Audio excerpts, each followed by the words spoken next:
Vamos a grabar. Entonces, les decía, vamos a tratar de analizar este tema de una nueva, relativamente nueva técnica de costeo que se desarrolló para corregir algunos de los inconvenientes que aparecieron con la aplicación de costos predeterminados. Recuerdan que nosotros vimos en la dimensión temporal costos en base real, después costos predeterminados, costo estándar, bueno, y algunos otros similares a estos, y nos detuvimos bastante en costos predeterminados porque es una herramienta una técnica muy utilizada para resolver temas de costos, para asignar y apropiar los costos indirectos, que como ya hemos conversado, los costos indirectos eh, cada vez tienen más preponderancia en el costeo de los productos y obviamente en el costeo de los servicios, ¿eh? Recuerden que nosotros tenemos como componentes la materia prima, la mano de obra, el trabajo directo de transformación de insumos en productos y los costos indirectos. Antiguamente, prácticamente lo que había era materias primas o materiales y trabajo. Había pocos costos indirectos relacionados con las operaciones, principalmente porque había, digamos, poco equipamiento, pocas herramientas, entonces había poco impacto de la amortización, poca necesidad de tener personal indirecto capacitado para controlar los procesos, hacer control de calidad, hacer mejoras, supervisar esos procesos, no se pagaban licencias, en fin, había una gama muy importante de costos que hoy son significativos que antiguamente no había, y por eso se decía que en los productos había materia prima y trabajo, y no mucho más que eso. Paulatinamente los indirectos fueron creciendo, la necesidad de contar con máquinas más sofisticadas implicó tener más amortizaciones, la necesidad de tener licencias para producir, tener ingenieros o especialistas en el trabajo que se desarrolla en las plantas o en los centros operativos fue creciendo, y entonces los productos tienen, en términos relativos, menos materia prima, usan menos materia prima, menos trabajo directo, también porque en parte muchas actividades están automatizadas, y entonces el componente principal o de mayor impacto son los costos indirectos. Las técnicas para manejar esto, nosotros, recuerdan, vimos una de ellas, costos predeterminados. Entonces, a partir de esto, nosotros vamos a tratar de ir viendo cómo hubo algunos problemas y qué se desarrolló para corregir esos problemas. Entonces, lo primero que tenemos señalado acá es una distinción, digamos, entre capacidad operativa y nivel de actividad. Recuerdan que dijimos en su momento, bueno, vamos a distinguir, eh, vamos a distinguir estos dos conceptos, ¿no? Porque no es lo mismo, ¿sí? La capacidad operativa hace referencia al potencial de realizar operaciones que tenemos, y el nivel de actividad refiere al aprovechamiento de ese potencial y que estoy previendo, que estoy proyectando, o el que realmente he utilizado en un periodo que estoy analizando, ¿no? Entonces, bueno, acá lo que está señalado, ¿no? Que nosotros tenemos siempre como objetivo maximizar el aprovechamiento de la capacidad operativa, es decir, que el nivel de actividad previsto y el nivel de actividad real se acerquen a la plena utilización de esa capacidad operativa, porque si lo logramos tenemos menos costos de capacidad ociosa. Y aquí está señalado esto, una limitación, digamos, que hay aspectos tecnológicos y en actividades de servicio. La idea creo que ya la hemos conversado, después les voy a dar una ficha al respecto, y es la cuestión de que si nosotros para dar servicios porque principalmente ocurre en actividades de servicios. Para dar servicios adecuados, tenemos que tener una definición de capacidad operativa que cubra, que se cubra totalmente con los niveles de actividad normales o proyectados que estamos considerando, sin tener en consideración ninguna holgura, ni algo de más. Y nosotros decíamos que en el caso de los servicios, como no podemos hacer un stock de servicios, los servicios se dan habitualmente en tiempo real, entonces nosotros tenemos que tener generalmente alguna capacidad adicional, porque si hay algún crecimiento, un pico o una mayor demanda de los servicios y estamos muy ajustados con nuestra capacidad operativa, vamos a quedar sin posibilidad de atender esa mayor demanda. Así que en servicios lo usual es tener más capacidad que lo normal, un poco más de capacidad que lo normal para cubrir alguna de esas situaciones. Un ejemplo fácil de ver es los temas de estacionalidad, ¿no? Cuando hay servicios o productos que se venden con estacionalidad, bueno, ¿qué hacemos? ¿Cómo definimos la capacidad? ¿En el momento del pico por estacionalidad o en el momento donde no hay tanta demanda?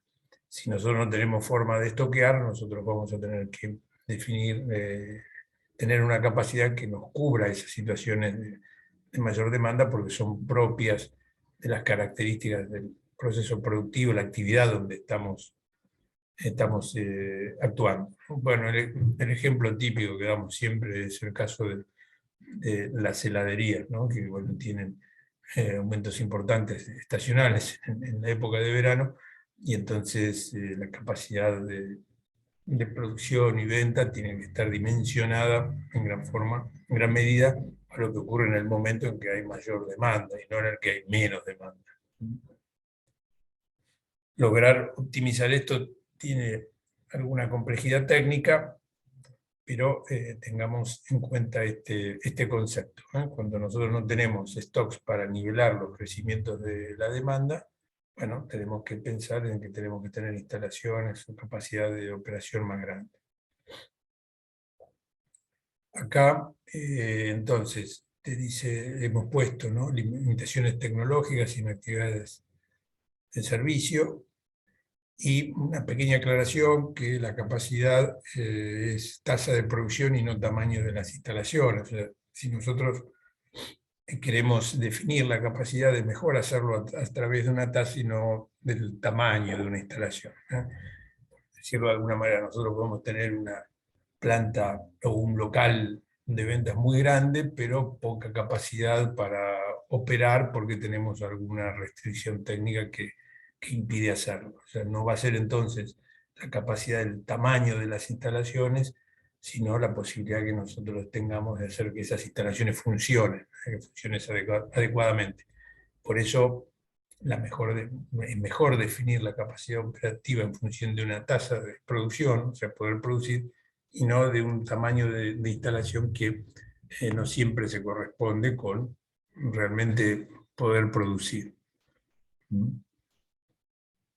Bueno, el nivel de actividad previsto real es diferente de la capacidad, ya lo estamos comentando. Y acá otro concepto para diferenciar: capacidad pico diferente de capacidad sostenida. Y todo lo que hace referencia es que nosotros podemos tener posibilidades de en determinado momento producir con un nivel de exigencia mayor, ¿sí? O sea,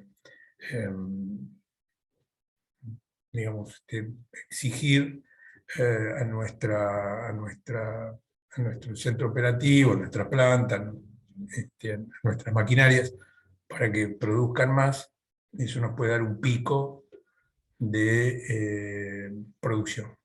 Pero esto hay que diferenciarlo de lo que es mantener un nivel de capacidad sostenida en el tiempo, porque generalmente cuando trabajamos en un pico de exigencia, sometemos a los recursos materiales, incluso a los humanos, a las personas que trabajan, a una mayor actividad, y probablemente no se pueda sostener en el tiempo. El ejemplo más simple para entender esto es, piensen en el motor de un auto. Bueno, ustedes tienen que, tienen que adelantarse, ¿sí? A un auto en la ruta, otro auto en la ruta, bueno, aceleran y lo exigen, ¿sí? Pero eso es una potencial, un pico de rendimiento, de prestaciones, de velocidad, aceleración en determinado momento.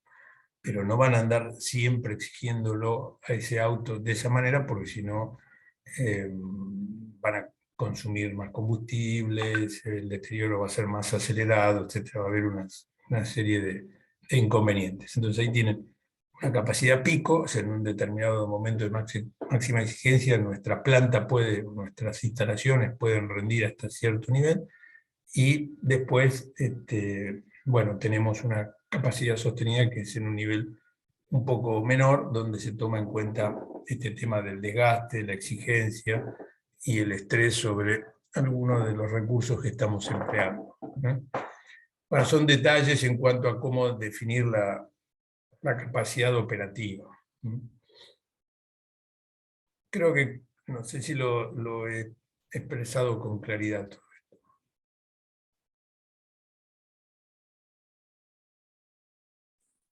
Sí. Sí, Bueno. profe, se entendió.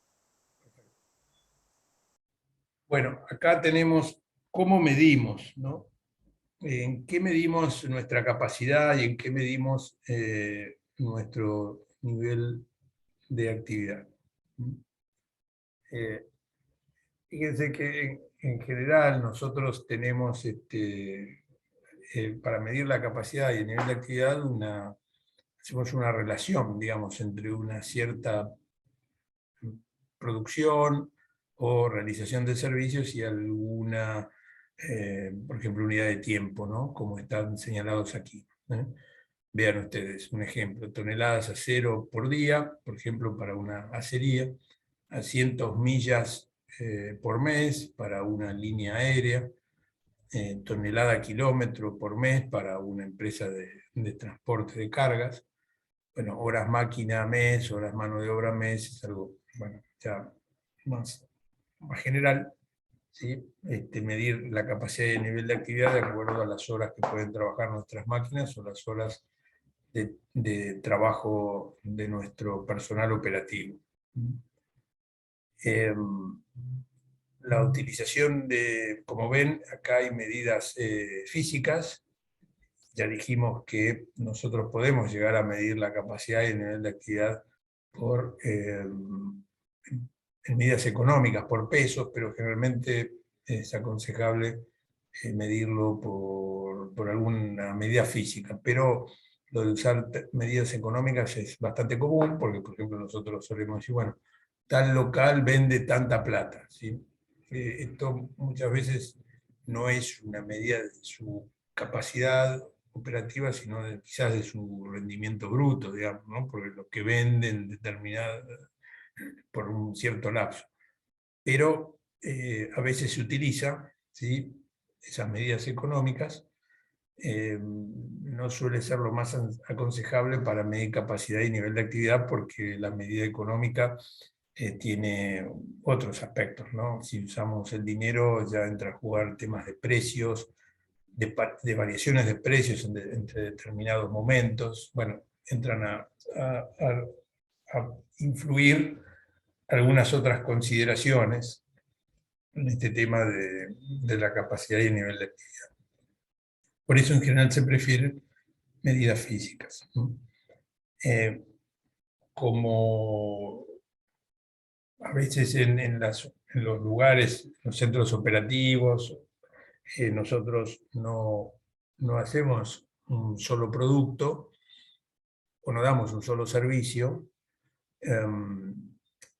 Unidades de producto de servicio no siempre pueden usarse. O sea, yo puedo medir mi capacidad y mi nivel de actividad en unidad de producto si hago un solo producto, soy monoproductor, o si hago productos muy similares entre sí que lo puedo equiparar entre ellos, entonces mido unidad de producto. Pero esto no siempre es así, entonces se recurre a otras formas de medirlo. El indicar acá horas máquina y horas de mano de obra estaría apuntando, en el caso de máquinas, a aquellos procesos operativos donde predomina el equipamiento, predomina el uso de, digamos, de tecnología, equipos, máquinas, software, etcétera, y no tanto el trabajo. Vamos a usar horas de mano de obra cuando predomine el trabajo. Un centro de procesamiento de datos probablemente tenga mediciones relacionadas con las horas que pueden trabajar los equipos o la velocidad con que pueden trabajar esos equipos para procesar datos, y no tanto por el personal, porque no va a haber tanto personal ni va a tener tanto impacto en la estructura de costos. Si vamos a una actividad de una consultora, será al revés. O sea, el trabajo de la gente va a tener más predominio que la utilización de alguna herramienta de software o de hardware. Entonces allí elegimos lo que sea más representativo de acuerdo a las características de los procesos productivos. Y después muchas actividades tienen definiciones propias, específicas, como esto que les he puesto acá, el caso de los transportes, de las líneas aéreas y de los transportes de cargas. Y en tren de buscar, bueno, cómo hago, qué pautas son las que se toman en cuenta para definir esta unidad de medida, acá hemos puesto 4 características, ¿no?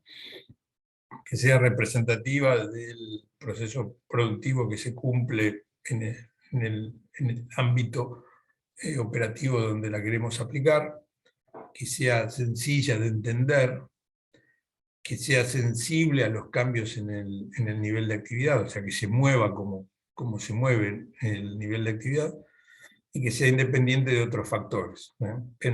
Si nosotros ponemos pesos, o sea, plata vendida, ahí estamos haciendo que esa medida de capacidad no es exclusivamente una medida de capacidad, sino va a haber influencia de otros factores como son los cambios en los precios relativos. Entonces, representativa, simple, sensible, independiente, de alguna manera las cosas que estamos señalando y que intuitivamente nos damos cuenta que están cuando tenemos que definir la unidad de medida de nuestra capacidad operativa o nuestro nivel de actividad. Esas 4 características.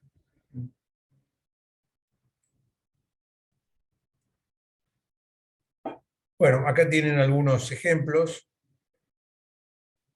Ustedes ya los conocen, los están viendo los prácticos. Y los problemas relacionados con la variabilidad, ya que muchos son fijos, y con la apropiación, porque son indirectos.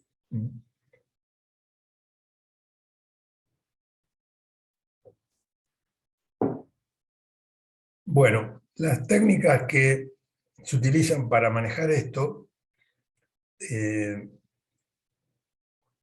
refieren a distribuciones y cálculo de tasas, ¿no? O sea, hay como una etapa previa de distribución de estos costos indirectos entre distintos centros de costos y después el cálculo de tasas, como ya vimos cuando hablamos de costos predeterminados. Entonces vamos a ver cómo hacemos esto. Vamos a decirlo muy rápidamente cómo se hace esto. Bueno, normalización del nivel de actividad significa establecer cuál es el nivel de actividad que nosotros consideramos normal, ¿sí? Insisto, no es el máximo, ¿sí? Es el que consideramos normal. O sea, va a ser un aprovechamiento razonable y que consideramos adecuado de nuestra capacidad operativa, y así definimos el nivel de actividad normalizado, normal. Vamos a analizar la variabilidad de los conceptos de costos, ¿sí? De los ítems de costos que hay allí, porque el tema de la variabilidad nos va a ayudar después a hacer el cálculo de las tasas. Y vamos a hacer la distribución en etapas. Entonces, esto es lo que vamos a explicar ahora, tratar de explicar ahora la distribución en etapas.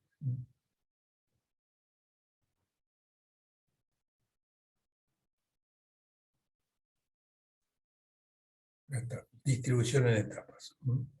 Bueno, generalmente cuando nosotros manejamos esta cuestión de los costos indirectos, ¿sí? Nosotros tenemos que llegar llegar de ítems de costos indirectos amplios, ¿sí?, a vincularlos con áreas operativas específicas y con alguna tasa con la cual podamos apropiarlos y aplicarlos a los procesos de producción.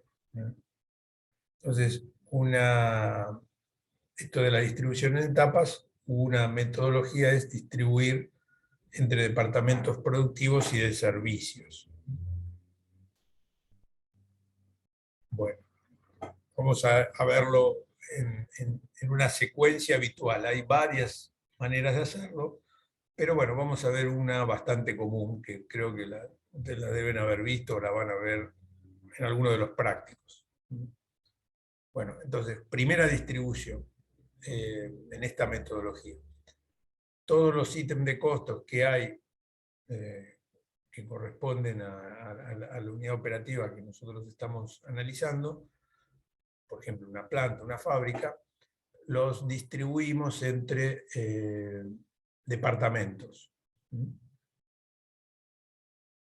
Hacemos una distribución entre los distintos departamentos que hay en la planta. Algunos serán operativos, otros de servicios. Por ejemplo, en la ensambladora de electrodomésticos, tendremos, por ejemplo, tendremos mecanizado de algunas piezas, ensamble, pintura. Eso, por ejemplo, serían 3 ejemplos de áreas operativas. Y áreas de servicio podremos tener ingeniería de procesos o de productos, control de calidad. Son áreas de servicios para la parte operativa. Entonces, asignamos los costos que tenemos proyectados para toda nuestra planta entre estos distintos departamentos, con algún criterio de apropiación entre ellos. La elección del criterio también es una cuestión importante. Tenemos que elegir criterios de asignación que sean consistentes con el concepto con el ítem de costo que estamos distribuyendo. Después lo que nosotros hacemos es cancelar, entre comillas cancelar, los departamentos de servicios en los productivos. O sea, porque en definitiva lo que queremos hallar es una tasa a aplicar sobre actividades operativas, entonces, de producción, de prestación de servicio. Entonces, lo que es servicio, apoyo a la producción, tenemos que ver cómo se relaciona con las operaciones. Entonces establecemos alguna pauta para que esos departamentos de servicios estén relacionándose, incidiendo en los costos indirectos de las áreas operativas. Entonces, por ejemplo, si tenemos el de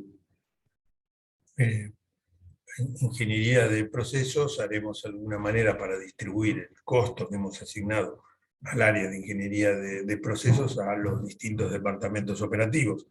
Podrá ser, por ejemplo, la experiencia que tenemos de horas de trabajo de los ingenieros que usan cada uno de esos procesos operativos. Entonces ya así, esta es una distribución previa que vamos haciendo, y así vamos, primero los extendemos a lo largo de todas las áreas y después los volvemos a concentrar, pero apuntando a encontrar las tasas. Decimos, bueno, alquiler de la planta. Bueno, lo extendemos entre todas las áreas que tenemos en nuestra planta, ¿sí?, que habrá áreas operativas y áreas de servicio, y después que le toca algo a cada una de ellas, y después los de servicio los vamos a relacionar, pues, diciendo ahí cancelar, ¿sí?, para vincularlos a los operativos. O sea, cómo los operativos van a cubrir lo que le correspondió a lo de servicio, al área de ingeniería de procesos, por ejemplo, por el ejemplo que les estaba dando. Esa sería la segunda. La tercera, que está puesta acá, es que tal vez dentro de cada área productiva podemos llegar a tener distintos centros de costos. Entonces tenemos que apropiarlo del departamento productivo a los centros de costos que hay dentro de ese departamento productivo. Y Esto puede ocurrir o no, porque tal vez el centro de costos sea el propio departamento, pero si dentro del departamento productivo, dentro de ensamblado, hay varias partes, varias áreas, bueno, puede haber distintos centros de costos, entonces lo que le tocó a ensamblado lo tenemos que relacionar con cada uno de esos centros de costos. Y después, finalmente, acá, según este esquema, la cuarta etapa es el cálculo de la tasa. Entonces vamos a tener una tasa de aplicación para cada uno de los centros de costos, a los cuales hemos estado distribuyendo estos costos indirectos, y tendremos que definir el nivel de actividad normal para ese centro de costos. Así que esta es como una secuencia.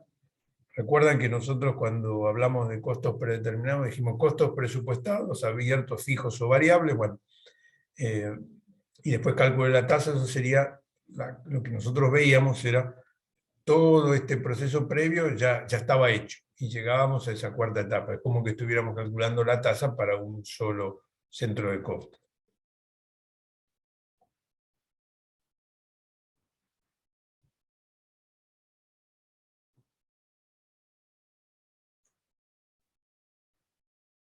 Bueno, esto ya lo sabemos, ¿sí? Lo hemos visto, o sea, ¿para qué hacemos costos predeterminados? Nosotros con la técnica nos permite hacer un control presupuestario, nos permite medir el aprovechamiento de la capacidad operativa, calcular capacidad ociosa, hallar variaciones presupuesto y capacidad, que está relacionado con la capacidad ociosa. Así que ya sabemos para qué se hace esto. Vamos a ver los problemas que empezaron a aparecer y por qué a raíz de esos problemas se buscaron crear o desarrollar otras técnicas. Se empezaron a pensar en otras técnicas para, bueno, tratar de corregir los problemas que este método empezó a mostrar. Entonces, por ahí a veces esto puede costar un poquito entenderlo, vamos a tratar de comprenderlo. Bueno, la participación de los costos indirectos creció en la estructura de costos con respecto a materias primas y mano de obra directa, ya lo hemos señalado, ¿sí? Es un fenómeno del desarrollo tecnológico actual. Y cómo han evolucionado los procesos productivos.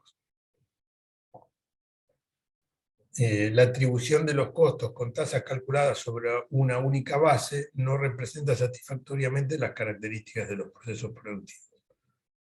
Bueno, esto es la metodología de costos predeterminados. Habitualmente llevaba a usar en algunas áreas mano de obra, en otras horas máquina, de acuerdo a que predominase el trabajo de las máquinas o el trabajo de las personas, ¿sí? Pero los procesos productivos son más complejos, y esto puede no ser suficientemente representativo de esas características que tienen los procesos operativos. Entonces es una herramienta que resulta muy simple para esa complejidad, y entonces puede provocar distorsiones en la información que se genera. Por eso dice acá, no representa satisfactoriamente.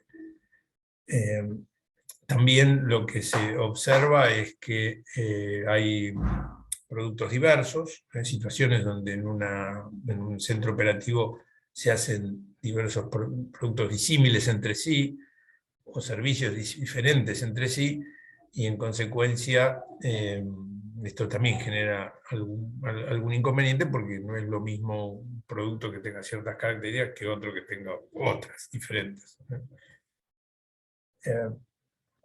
Después, otro aspecto que aquí dice que en una planta puede haber productos que estén en distinto avance dentro del ciclo de vida. Con frecuencia, cuando se analiza esto de la vida de los productos o de los servicios, se suele hablar de que tienen un ciclo de vida, que se inician los primeros momentos de un producto nuevo, tienen ciertas características, alcanzan un momento de plenitud, de máximo desarrollo, con otras características propias de esa etapa, y después, después de ese momento, digamos, de madurez, viene una declinación hasta que el producto se discontinúa, por ejemplo, deja de producirse. Entonces, no es lo mismo el manejo de productos que están en esos distintos momentos, ¿sí? Porque un producto nuevo, que recién se está empezando a lanzar, eh, generalmente, no siempre es así, pero generalmente lo que provoca es mucho requerimiento de áreas de soporte, de ingeniería, ¿viste? Porque hay que hacer ajustes a las características del proceso, del proceso productivo, hay que hacer también tal vez algunas correcciones en el diseño del producto, hay mayores demoras en su producción, porque es nuevo, se está aprendiendo a hacerlo, y también habitualmente los volúmenes son menores, porque recién se está lanzando, está recién apareciendo en el mercado y tal vez todavía no tenga demanda suficiente. Un producto ya desarrollado y consolidado, lo que debería mostrar es mayor cantidad o sea, un volumen más alto, o sea, producir mayor cantidad, y menos requerimiento de áreas de soporte. ¿Por qué? Porque ya se sabe bien cómo se tiene que producir, y entonces, por ejemplo, el área de ingeniería de procesos o de productos ya no tiene que tener tanto compromiso ni tanto requerimiento como cuando se están dando los primeros pasos. Las máquinas ya están ajustadas, está todo preparado, el personal entrenado, está todo preparado para hacer mayor volumen, ¿sí? Esto es lo habitual. Después hay distintas situaciones, distintos casos, bueno, experiencias con diferentes características, pero lo usual es esto. Y esta situación de que en una empresa convivan, que es algo perfectamente frecuente, hasta es correcto que sea así, productos ya maduros, ya consolidados, ya que tienen su mercado y se vienen produciendo desde hace bastante tiempo con otros nuevos, que se busca que se vayan desarrollando para, en definitiva, reemplazar después a los anteriores. Esto es algo bueno que ocurra así, genera algunas distorsiones en cuanto al aspecto de atribuirle costos indirectos a cada uno de ellos, a los que son más nuevos con respecto a los que ya están consolidados en el tiempo y ya tienen más volumen.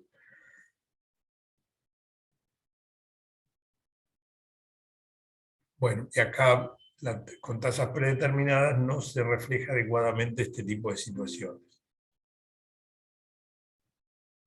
lo que estuvimos explicando.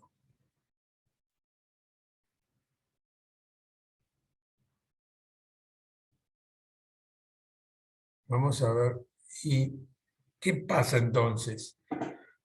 Cuando aparecen los problemas, empiezan a surgir síntomas, ¿sí?, que estarían mostrando esas dificultades. O sea, los problemas que comentamos antes se exteriorizan, se manifiestan a través de algunos síntomas que acá están listados, están escritos acá.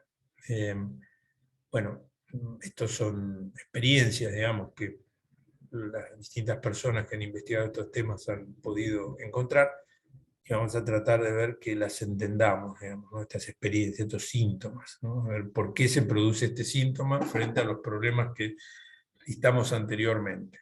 Entonces, por ahí uno de los más difíciles de entender es esto de sobrecosteo de productos maduros, ¿eh?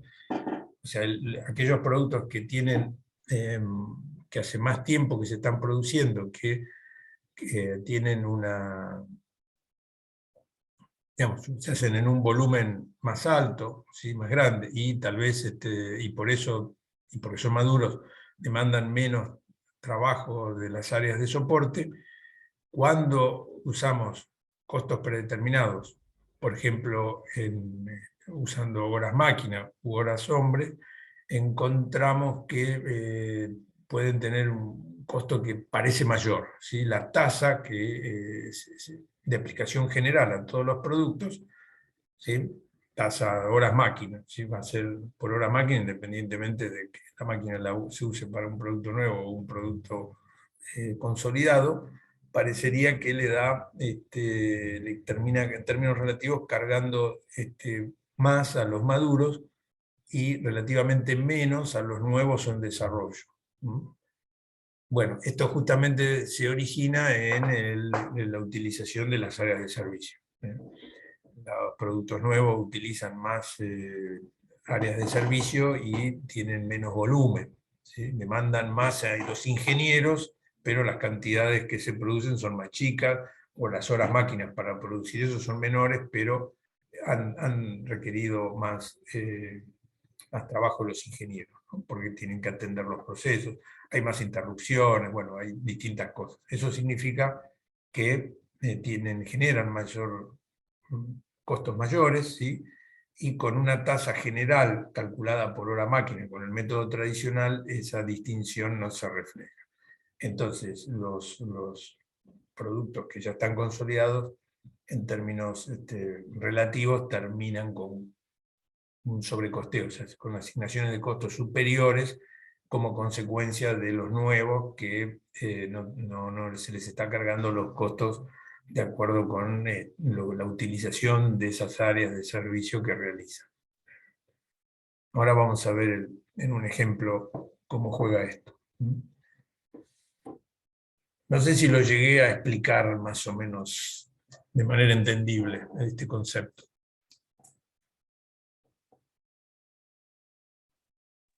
Sí, profe, se entendió. Perfecto. Fíjense ustedes que si nosotros, como venimos diciendo, si tenemos un solo producto, no tenemos este problema, porque hay un solo producto. Acá estaríamos conviviendo uno que vendemos mucho, que hace varios años que lo tenemos, y uno nuevo que recién lo estamos lanzando, que todavía tiene poquito mercado y es más experimental. Si hago una sola cosa, no tengo este problema. Bueno, los precios de los competidores parecen artificialmente bajos, esto es consecuencia de que estamos distorsionando nuestros costos, entonces si el competidor lo calcula mejor, nos va a parecer bajo. Tenemos un producto maduro que tiene mucho volumen y nos parece que los competidores lo están vendiendo relativamente bajos, y en realidad es porque tal vez nosotros estamos calculando mal los costos.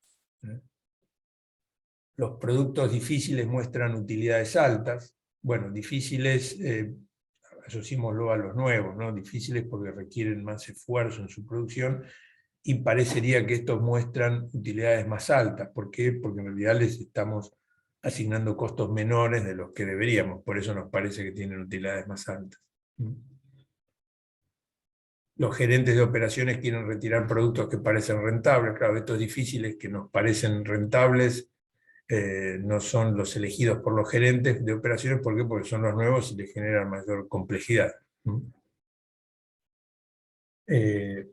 Márgenes de utilidad difíciles de explicar, nichos, o tipos de gama de productos, tipos de productos que parece que tienen ganancias muy altas.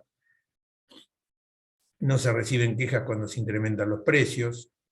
Esto, si por ejemplo estamos vendiendo un producto barato porque estamos calculando mal nuestros costos y utilizamos una metodología de fijar precios en función de costo más un plus, bueno, y después incrementamos los precios y no se quejan nuestros clientes, puede ser que estemos calculando mal nuestros costos, y eso nos termina con precios menores a los que deberíamos tener. Algunos sectores recalculan costos, ¿sí? O sea, como no quedan satisfechos con el sistema general de costeo, bueno, vuelven a calcular a su manera. Son síntomas de que el sistema está funcionando mal. Entonces, frente a estos problemas, se desarrolló la técnica de costeo basado en las actividades. Activity Based Costing, en inglés, ABC. No hay que confundir esto, costeo ABC, con distribución de productos ABC, que eso es otra cosa. O ranking de productos ABC, no confundir. Esto es costeo ABC, pero referido a costo basado en las actividades. Esta es una técnica desarrollada a fines de los años 80, o durante los años 80, con fuerte impacto en los años 90, o sea, ya tienen unos cuantos años. Está hoy por hoy muy extendida. Hubo mucha controversia acerca de qué sentido tenía, qué sentido tiene, cómo se aplica, cuál es su complejidad. Bueno, causó bastante revuelo entre, digamos, todos los expertos de costos, que, bueno, nos pusimos a mirar cómo funcionaba, si era buena, era mala, si era fácil aplicarla o no. Acá lo que les estamos presentando es una muy apretada síntesis de diferencias entre una y otra. Sobre esto hay cientos de páginas escritas y de experiencias vividas en distintas empresas donde se aplicó. Pero bueno, acá para ponerlo en un esquema muy, muy simple, vamos a tratar de ver esta tablita. Entonces, recuerden esto, profesores Kaplan y Norton. Voy a ver si después les señalo unas páginas de ellos, directamente escritas por ellos, para que vean cómo interpretaban el sistema de costeo basado en las actividades. Esquema tradicional, lo que está puesto como tradicional es costos predeterminados, tal como lo hemos visto antes, con aplicaciones utilizando tasas de horas de máquina o de horas hombre. Ese sería lo que acá está definido como esquema tradicional. Bueno, entonces fíjense ustedes, tanto el esquema tradicional como el esquema ABC parte de conceptos de costos o recursos o los tipos de costos, ítems de costos que hay, indirectos que hay, ¿sí? Una gama muy amplia, muy diversa, ¿sí? Que la listamos anteriormente, la amortización, el seguro, el ingeniero de planta, etcétera, etcétera. Bueno, los dos salen de lo mismo. En el esquema tradicional, nosotros habíamos visto que hacíamos esas distribuciones para llegar a través de las áreas y llegar a los centros de costos, con alguna regla de apropiación para efectuar cada una de esas distribuciones. En el esquema ABC, lo que nosotros tenemos que hacer es distribuirlos en base a actividades. O sea, nosotros tenemos que hacer definiciones de qué actividades, qué operaciones de distinto tipo se van a desarrollar en cada uno de esos centros. No tanto el centro en sí mismo, sino la actividad que se cumple en el centro o en el área. Por eso está esta aclaración, que dentro de un área puede haber varias actividades, ¿sí? Y a su vez alguna actividad puede involucrar a varias áreas. No es muy frecuente, pero podría ocurrir eso, ¿no? O sea, una actividad cruza distintas áreas, ¿sí? Definimos una actividad que emplea, por ejemplo, dos máquinas de distinto tipo, ¿sí? Es algo que puede ocurrir. Y lo más frecuente es que dentro de una misma área haya varias actividades. También podemos decir que la definición de alguna actividad como tal puede desarrollarse en un área y también puede desarrollarse en otra área, una actividad de similares características. Dentro de nuestro sector de ensamble podemos tener este ensamble de la batería del producto. Bueno, este ensamble de batería, esta actividad de ensamble de batería lo puedo hacer en la parte donde tenemos las computadoras, y también lo podemos hacer en la parte donde tenemos nuestros teléfonos. Estamos ensamblando el teléfono. Ensamble de batería puede haber en los dos lados. La actividad es similar, se ejecuta en dos áreas diferentes. Entonces, nos concentramos mucho en definir estas actividades. Acá, bueno, el cálculo de la tasa, ya lo hemos visto varias veces, calculamos una relación, ¿sí? Aquí es un poquito más complejo, tenemos que definir los cost drivers, esto es en qué medida esas actividades van a tener diferentes volúmenes, ¿sí? Y después la tasa. Aquí aplicamos sobre la producción, ¿sí? O sea, tenemos definida la tasa y después vamos a ir viendo qué productos o tipos de productos van utilizando esas horas máquina, esas horas, esas horas hombre. Y acá vamos a ver los productos cómo utilizan esas actividades. O sea, el producto de tal tipo, producto A, va a utilizar tanto de determinada actividad, o sea, puesta a punto de la máquina antes de producir, ¿sí? Y el B también, vamos a ver cómo usan las actividades, ¿eh? No las horas de hombre, ni las horas máquinas, sino las actividades. O sea, qué consumo de actividades tiene. El eje está puesto entonces en la actividad.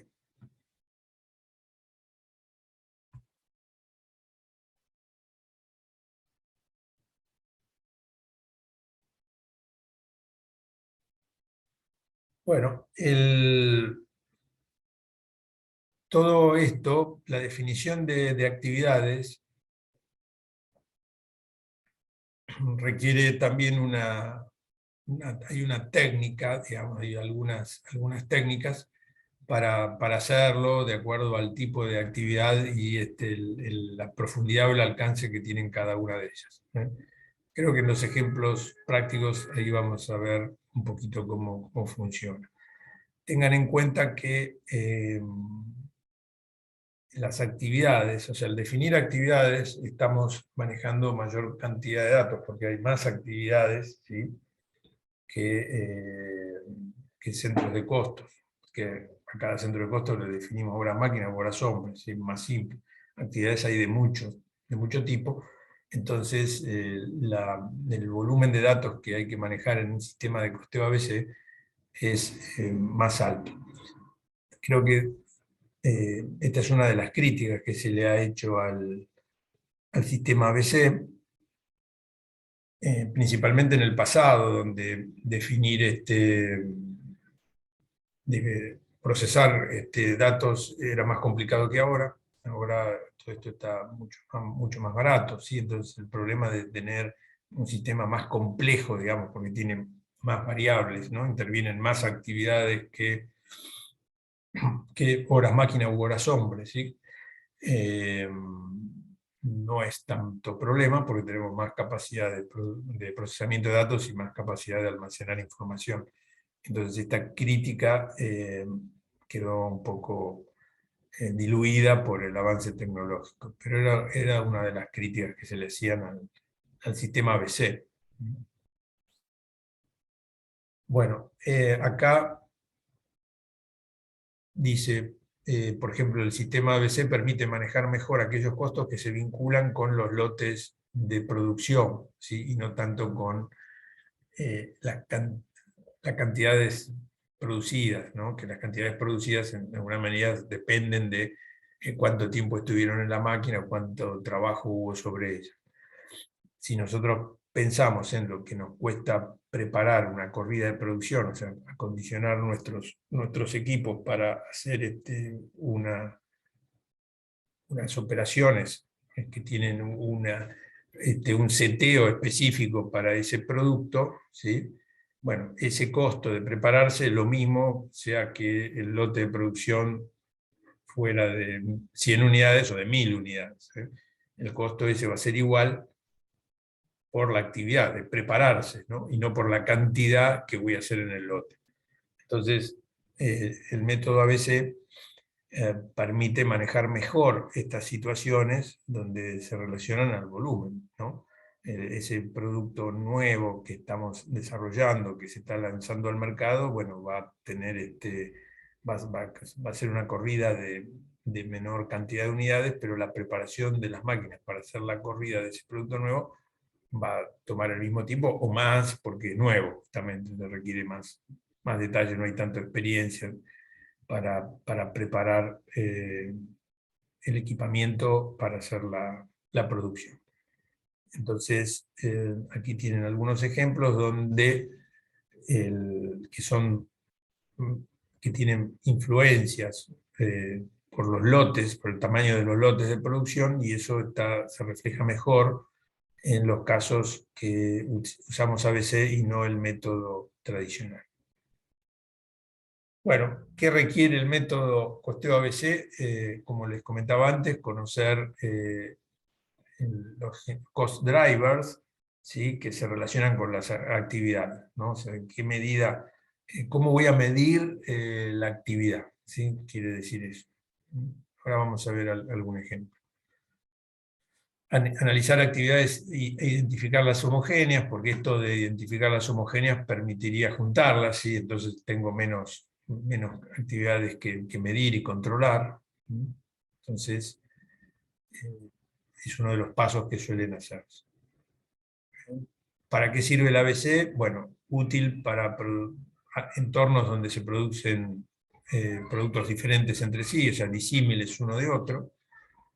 También cuando tienen distinta evolución, lo que les decía antes, el nuevo con respecto al que ya está maduro. Facilita análisis de valor, ¿sí? Porque en definitiva el valor, el costo, ¿sí?, el precio de venta y en definitiva el valor al cual voy llegando es una acumulación de actividades. Es más fácil conceptualmente entenderlo que decir, bueno, hay tantas horas de máquina en ese producto. Es útil para decisiones de outsourcing o reorganización. ¿Por qué será útil?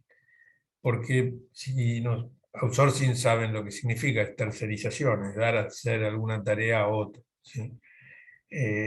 Si nosotros usamos costeo ABC, sabemos lo que nos cuesta a nosotros desarrollar una actividad o una tarea, ¿sí? Entonces podemos compararlo con los precios que nos pueden ofrecer los terceros. Por eso generamos una información dentro de nuestra gestión que desde el punto de vista de la cadena de valor es más fácil de comprender, sin análisis de valor, y a su vez si tenemos que tomar una decisión de tercerizar, tenemos herramientas para hacerlo, si no, no lo sabemos muy bien, cuánto nos cuesta hacer determinadas actividades. Si las tenemos calculadas, sí.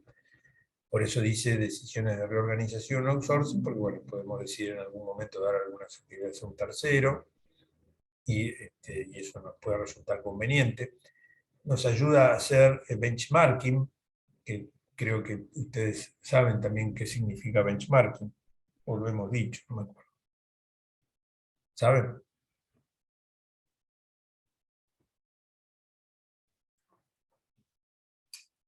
No, profe, o por lo menos yo no. Bueno, No, lo voy a profe. decir así de forma muy rústica. Benchmarking es compararse con otros. O sea, se escribieron muchísimos libros sobre esto, ¿no? Es una técnica de gestión donde uno lo que busca es compararse con los mejores, ¿sí? Entonces, si uno se compara con los mejores y trata de hacer lo que hacen los mejores, estaría mejorando, ¿no? El hacer esto, o sea, tener definidos los costos por actividad, nos permiten poder llegar a compararnos con lo que le cuesta o al precio que nos vende un tercero por hacer esas actividades.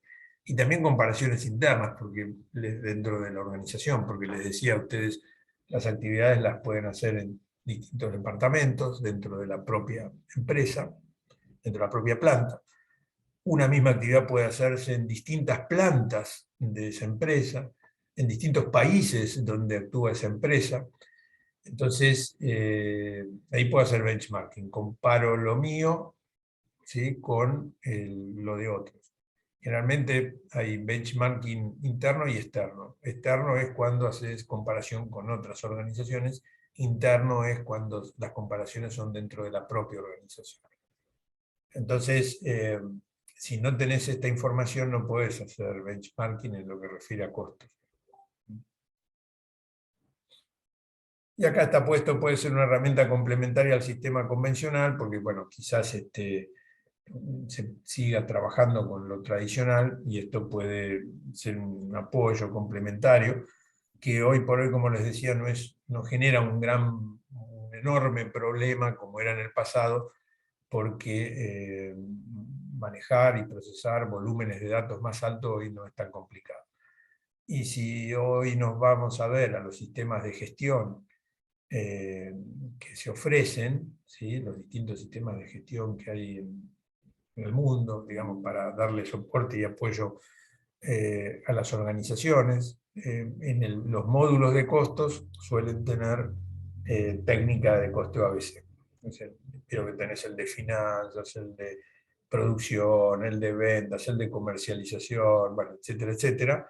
Tenés uno de costos, con mucha frecuencia se ve que están diseñados, pensados esos módulos del enlatado, digamos, que vamos a comprar para manejar la gestión de la compañía, con los conceptos de costeo ABC. O sea, se ha extendido mucho y, bueno, y ya es de aplicación bastante generalizada.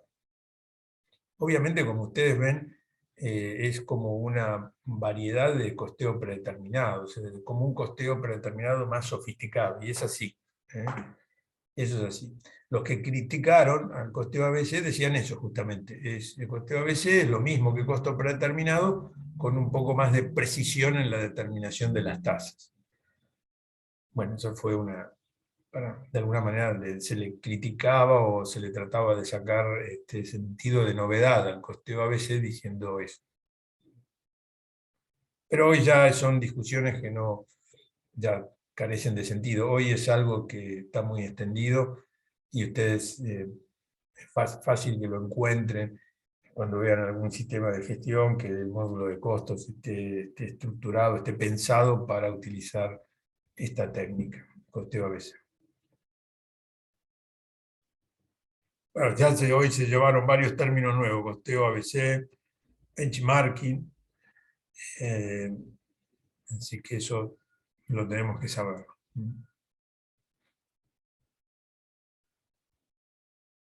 Bueno, acá hay un pequeño ejemplo, ¿sí? Después en los prácticos vamos a ver más. Un ejemplo muy sencillo, ¿sí? Que busca mostrar las diferencias entre uno y otro, el tradicional, digamos, versus ABC. Entonces, nosotros acá, fíjense ustedes, hemos definido, ¿sí?,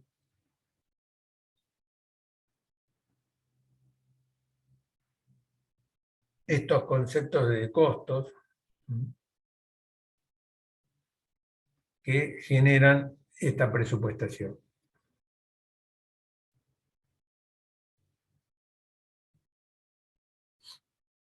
Pero vean ustedes que esto requirió hacer un trabajo previo de distribución, porque acá en definitiva estamos llegando a definir actividades. Y la presupuestación que tiene. Nosotros en esta planta hacemos dos tipos de productos, A y B, ¿sí? Y sabemos que tienen esos productos esta definición de cantidad de estimamos este uso de horas de mano de obra directa, costo de la mano de obra directa, costo de los materiales y unidades producidas. ¿Sí? Entonces acá ven, acá van a tener las unidades producidas, costo, materia prima, digamos, costo de mano de obra directa, o sea, costo de la transformación, y una medida de estas horas de mano de obra directa. Que esto, con un método tradicional, para este caso está puesto así para que lo usemos. Pero ahora, ¿qué ocurre? Nosotros tenemos, como estamos trabajando en costeo basado en las actividades, ¿sí?, hemos definido lo que nos cuesta el total de las actividades y está puesto acá. Y tenemos que definir el cost driver, o sea, de qué manera podemos llegar a relacionar esas actividades con los distintos productos, ¿sí? Esa medida que tenga la sensibilidad y que me permita poder relacionar consumo de ciertos productos en relación a las actividades. Entonces, fíjense ustedes cómo está puesto acá, ¿no? Por ejemplo, para ajuste de máquinas, ¿sí?, lo que yo voy a utilizar, ¿sí?, como cost driver es la cantidad de ajustes de máquina. O sea, cuántos ajustes hago. Y veo cómo los relaciono con los distintos productos. Entonces, por ejemplo, el producto A requiere, según estas proyecciones que yo estoy haciendo, 10 ajustes de máquina. O sea, requiere, se van a hacer 10 corridas distintas para hacer A, ¿sí? En cambio, B, solo 2. En el caso de manejo de materiales, el cost driver va a ser la cantidad de movimientos. La cantidad de movimientos. Manejo de materiales, bueno, los movimientos que tengo que hacer. Fíjense acá que el A es 7 y el B es 3. Tiene bastante relación esto, ¿no? Porque, bueno, se preparan más corridas de producción y es bastante lógico que haya más movimientos que realizar. Consumo de energía, acá 40 y 60, ¿sí? Ponele, bueno, energía se puede medir de energía eléctrica, energía en combustible, bueno, 40, 60 serán miles de algo. Pero vean ustedes que acá lo que tiene más es el producto B. O sea, parece que el B usa más energía, ¿sí? ¿Y qué puede tener relación? ¿Qué puede tener relación esto? Bueno, puede tener relación con que B, ponele, tiene más cantidad. Se hacen más cantidad de productos B que de A, entonces probablemente eso requiera mayor uso de la energía para el trabajo que hace el personal. Después para el área de ingeniería, órdenes de trabajo de ingeniería, bueno, tenemos 5 y 5, están repartidas igual, se estima que el requerimiento de trabajo del área de ingeniería, órdenes de trabajo similar, ¿sí? Obviamente acá también puede decir, bueno, pero una orden de trabajo puede tomar mucho tiempo y otra menos tiempo. Bueno, sí, pero bueno, acá está definido como cost driver la orden en sí misma. Entonces, ven, hay una información adicional relacionada con actividades y con los volúmenes de esas actividades, el cost driver de cada una de ellas y el volumen que tiene. Si nos tuviéramos el método tradicional, probablemente nos quedaríamos solo con esto, ¿sí? Con las horas de mano de obra directa para A y para B. Entonces vamos a ver si eso es lo que realmente ocurre, ¿no? Acá tenés. Ven, en el método tradicional, esto se llega a ver. Un poquito. En el Sí, método, profesor. en el método tradicional, nosotros teníamos 115.000 de costo. Recuerdan, eran estos 115.000 de acá.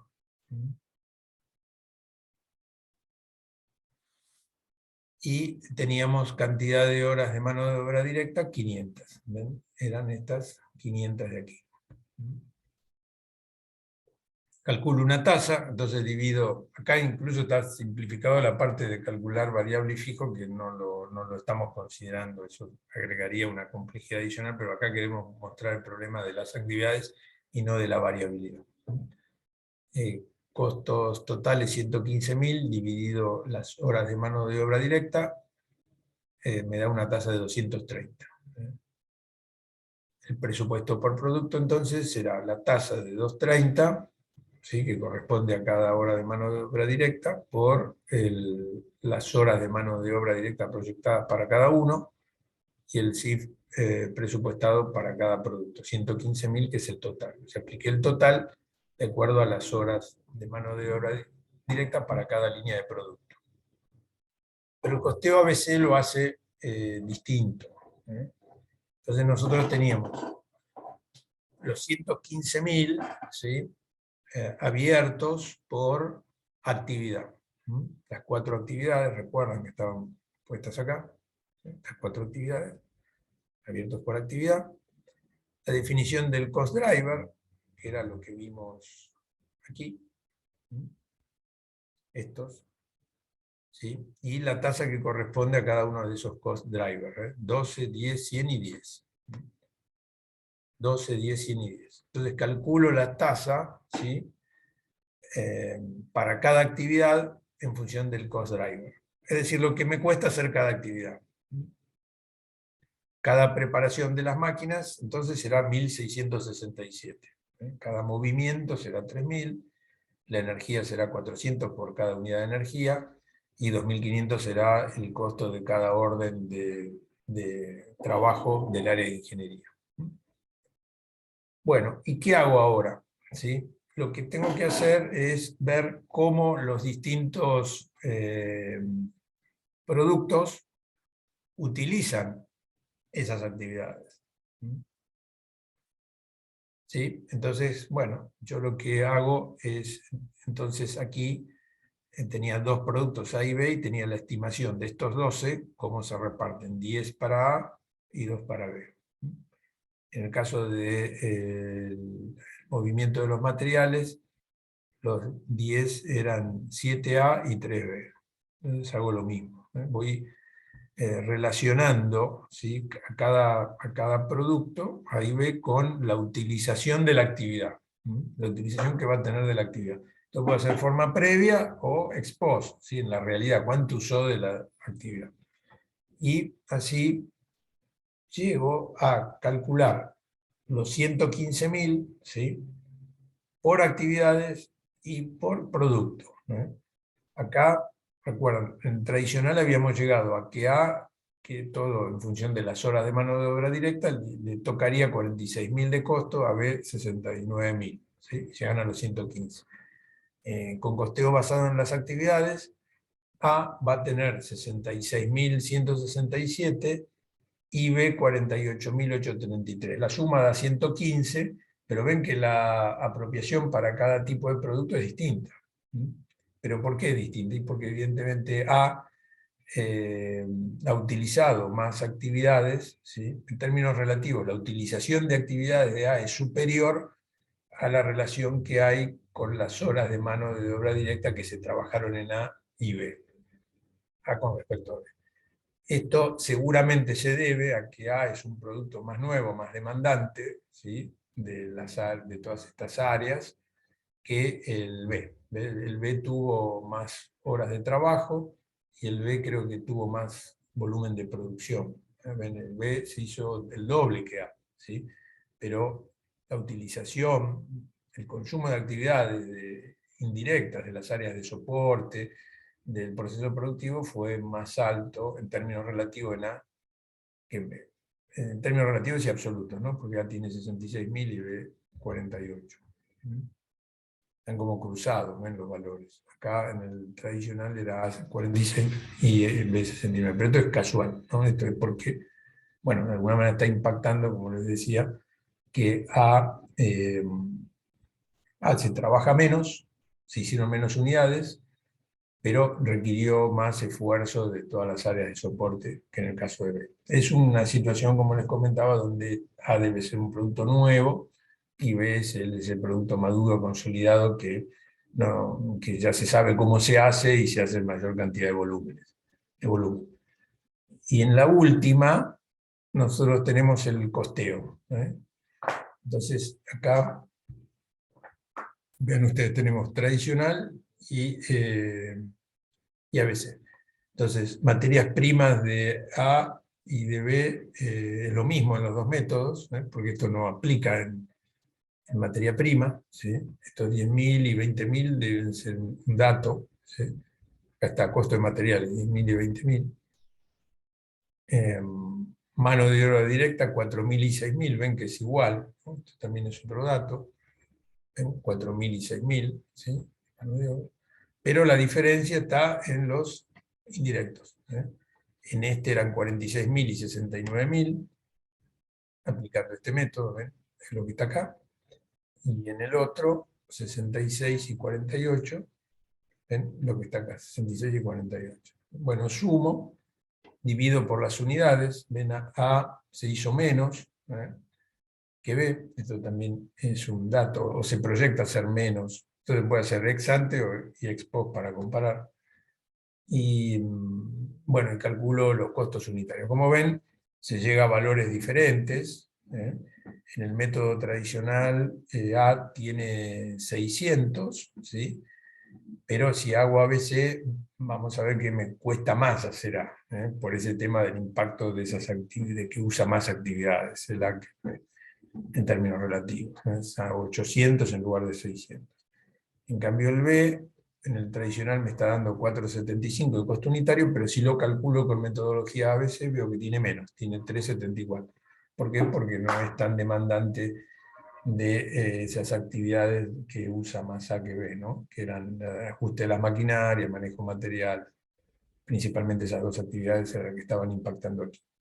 Entonces, los resultados que se llegan con un método y otro son diferentes, y para explicar determinadas situaciones y tratar de que el sistema de costeo las refleje mejor, bueno, costeo ABC, si está bien implementado, estaría dando información más consistente con la realidad de las características de las operaciones que se ejecutan en una planta, en un centro de producción, etc.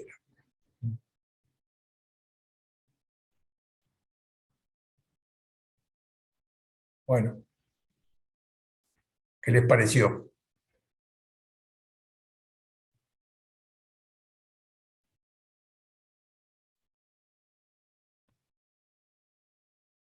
¿Se entendió?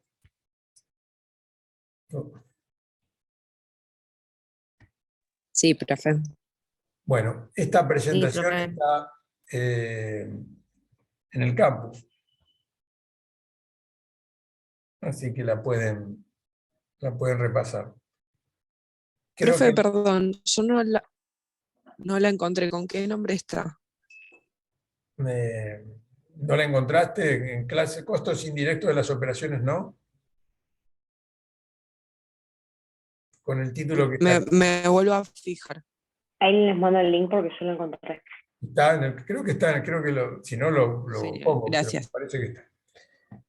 Bueno, ahí la pueden repasar y los prácticos, acá está también señalado el link. Y bueno, y los prácticos que vamos a ver esta semana se relacionan con esto. ¿Sí? Profe, una pregunta. Vos subiste un archivo que tiene los ejercicios de la práctica resueltos, pero pide una contraseña para poder acceder. Sí.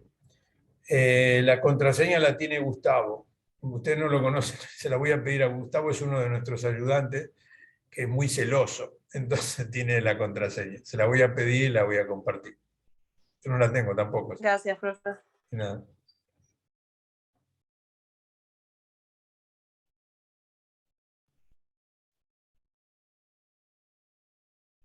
Bueno, los dejo entonces. Ya les digo, recuerden el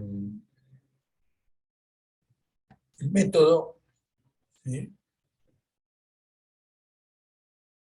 El sentido que tiene, para qué sirve, por qué lo desarrollaron.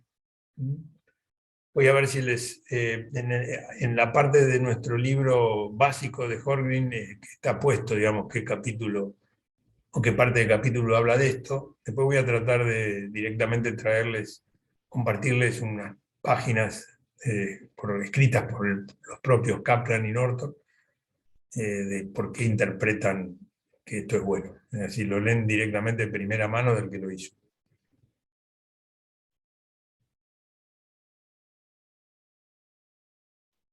Bueno, interrumpimos acá.